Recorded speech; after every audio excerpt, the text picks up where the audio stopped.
you've done wildlife photography, videography all of your life, and now you've decided to go to a book. What made you sort of decide to put a pen to paper?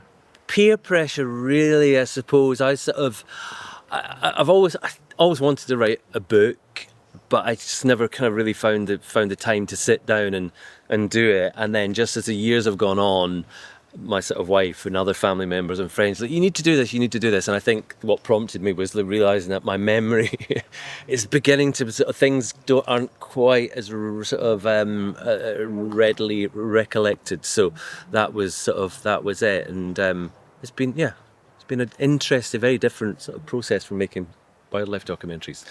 The book's called In the Hide. I think I was thinking before, what's one thing that when you are in a hide, what's one thing that sort of keeps you wanting to sit there and wait? Is there something that sort of gives you that desire to sort of achieve?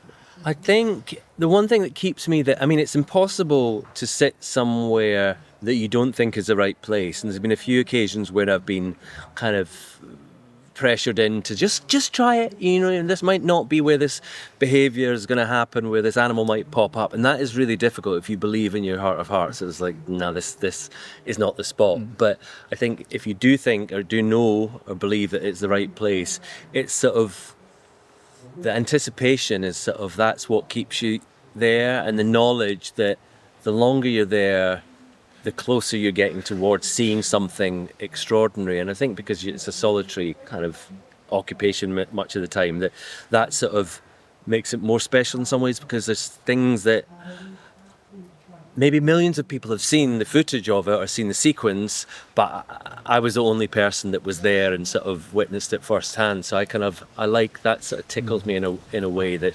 something that's shared, with millions is sort of, it's actually I was the only human in the vicinity.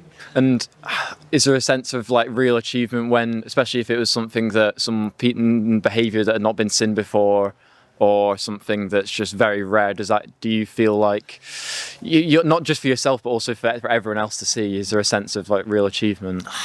I would say not, only because rarely do I film something that I think I've completely nailed it as a shot or as a sequence or as an entire sort of documentary or film. And I think that's sort of, I'm probably just too hard on myself, because there are things that are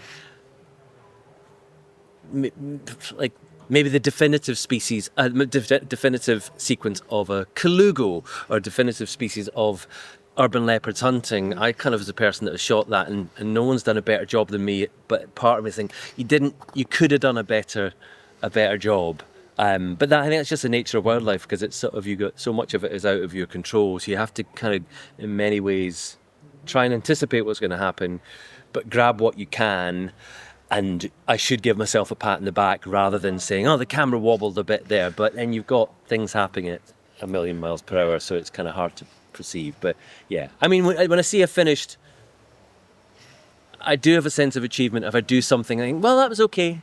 But then once a producer and an editor and some music and sound designs on it, and the finished article, I'm like, okay, I'm sort of as a team, I'm proud of that sort of achievement. I think it's a sort of team. My job is solitary, but it's a team effort, kind of, actually, by the time it makes it to TV.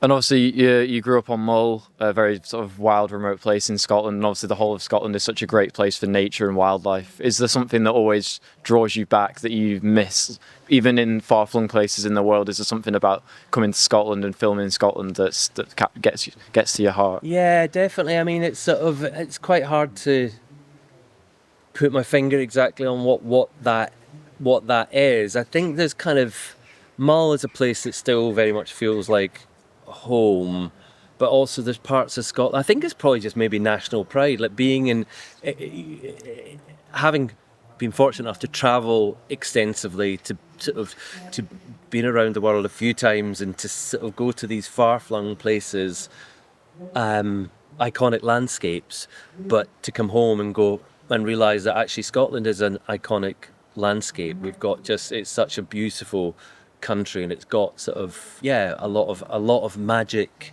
to it. So yeah, I sort of don't differentiate between the wilds of Namibia or Papua New Guinea and Scotland. It's all just parts of the world that I love, but I've got a bit of extra love for Scotland. And my last question would be, is there something that you dream of filming that you haven't done yet, or something that you hope that someone else is able to film if it's not you? I would love to. I still haven't conclusively seen a Scottish wildcat, so I'm big into done a lot of cat filming over the years and sort of big cat filming. So I think given that I'm from Scotland, the Scottish wildcat is our only native cat. I should at some point, I'd love to be able to film them, sort of kittens emerging from a den, or sort of hunting behaviour, or just sort of, even just seeing this sort of iconic species in an iconic landscape. That's sort of, I would, that's an unfulfilled ambition. Thank you very much. Thank it's been you. great to talk to you. Good work. Thank you. Cheers. Cheers.